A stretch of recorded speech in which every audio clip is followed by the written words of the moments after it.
అందరికీ నమస్కారం అండి. ఆంధ్రప్రదేశ్ రాష్ట్ర ప్రభుత్వ ఉద్యోగుల తాజా సమాచారంలో భాగంగా పెండింగ్ బిల్లుల చెల్లింపుల లెక్కలు సంబంధించి సిఎఫ్ఎంఎస్లో ఉన్నాయి. సో ఈ వీడియోలో వీటన్నిటి గురించి పూర్తి వివరాలు అయితే తెలుసుకుందామండి. పెండింగ్ బిల్లుల చెల్లింపులు జరిగినా అసలు సిఎఫ్ఎంఎస్లో ఉన్న బిల్లుల పరిస్థితి ఏమిటి? సో ఈ వీడియోలో వీటన్నిటి గురించి పూర్తి వివరాలు అయితే తెలుసుకుందామండి. ముందుగా పెండింగ్లో ఉన్నటువంటి బకాయిలన్నీ కూడా జమ అవ్వాలని భావిస్తున్న వారందరూ కూడా వీడియోను ఒక లైక్ చేసి మీ యొక్క సపోర్ట్ అయితే తెలియజేస్తారని ఆశిస్తున్నాం. ఈ వీడియోని మీతో ఉద్యోగ మిత్రులకు షేర్ చేయండి. ఛానల్ని ఫస్ట్ టైం కనుక విజిట్ చేసినట్లయితే తప్పనిసరిగా సబ్స్క్రైబ్ చేసుకుని పక్కన ఉండే బెల్ సింబల్ని యాక్టివేట్ చేసుకోండి. ఇప్పుడు డీటెయిల్స్లోకి అయితే వెళ్ళిపోదాం. సిఎఫ్ఎంఎస్లో లోపాల పుట్ట. సో భద్రతపై కాగ్ తీవ్ర అభ్యంతరాలు అయితే తెలియజేయడం జరిగింది. 3 ఏళ్లలో 968 కోట్ల నకిలీ బిల్లులు అయితే చెల్లింపు. సో రాష్ట్ర చెల్లింపుల వ్యవస్థ సిఎఫ్ఎంఎస్ ఆర్థిక నిర్వహణపై కాగ్ తీవ్ర అభ్యంతరాలు వ్యక్తం చేసింది. సో ఆంధ్రప్రదేశ్ రాష్ట్ర ప్రభుత్వ ఉద్యోగుల పెన్షనర్ల ఎవరి బిల్లులైనా సరే సిఎఫ్ఎంఎస్లోనే ఉంటాయండి. అయితే అట్టి సిఎఫ్ఎంఎస్ వ్యవస్థ భద్రతపై సందేహాలు అయితే లేవనెత్తింది కాగ్. చెల్లింపులు, విత్డ్రాలు, ఇతర లావాదేవీలు ఈ వ్యవస్థ ద్వారా సురక్షితం కాదంటూ ఈ వ్యవస్థలోని డొల్లతనాన్ని బయటపెట్టేలా పలు సంఘటనలను ఉదహరించింది. రాష్ట్రానికి చెందిన అన్ని రాబడులు, చెల్లింపులు సిఎఫ్ఎంఎస్ ద్వారా నిర్వహిస్తారు.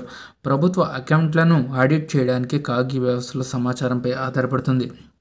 ఈ వ్యవస్థ ద్వారా జరిగే లావాదేవీల సమగ్రత, విశ్వసనీయత కీలకమని భావించి వీటిపై కాగ్ అధ్యయనం చేసి నివ్వెరబోయే వాస్తవాలను బయటపెట్టింది. సో అయితే ఇచ్చిన సమాచారం ప్రకారంగా డాక్యుమెంట్లు ఈ వ్యవస్థను ఉపయోగిస్తున్న కొన్ని శాఖల లావాదేవీల పరిశీలించి నివేదిక అయితే రూపొందించింది. సిఎఫ్ఎంఎస్ ఎంతవరకు భద్రం, ఈ వ్యవస్థను కొనసాగించాల్సిన ఆవశ్యకత ఏమిటి అన్న ప్రశ్నలకు రాష్ట్ర ఆర్థిక శాఖ కానీ ఏపీసీఎఫ్ఎస్ కానీ సమాచారం అందించలేదని కాగ్ ఆ నివేదికలో పేర్కొంది. అయితే ఏది అసలు ఏది నకిలీయో ఎలా తెలుసుకోవాలి? సిఎఫ్ఎంఎస్ వ్యవస్థ ద్వారా బిల్లుల చెల్లింపులు చేస్తున్నారు, కానీ ఈ వ్యవస్థలో నకిలీ బిల్లులు గుర్తించేందుకు అవకాశం లేదు. ఈ లోపం వల్ల 2018 ఏప్రిల్ నుంచి 2021 సెప్టెంబర్ వరకు 141,917 నకిలీ బిల్లుల కోసం 968 కోట్లు చెల్లించారు. ఇది ఖజానాకు నష్టం. వీటిని తిరిగి వసూలు చేయడం కోసం ప్రభుత్వానికి కాగ్ సూచన చేసింది. ఈ వ్యవస్థలో ఏదైనా ఒక విభాగంలో ఎన్ని చెల్లింపులు చేయాలన్న పరిమితిపై నియంత్రణ లేకపోవడంతో 2018 ఏప్రిల్ నుంచి 2021 సెప్టెంబర్ వరకు 193 మంది ఖజానాధికారులు డీడీఓల పరిధిలో 2,545 మంది పెన్షనర్లకు సంబంధించి 218 కోట్ల డబ్బు అధికంగా డ్రా చేశారు. ఈ లోపాన్ని ఆసరాగా చేసుకుని ఎక్కువ డబ్బు డ్రా చేసిన అధికారులపై ప్రభుత్వం చర్యలు తీసుకోవాల్సి ఉందని కాగ్ తన నివేదికలో సూచించింది. ఇక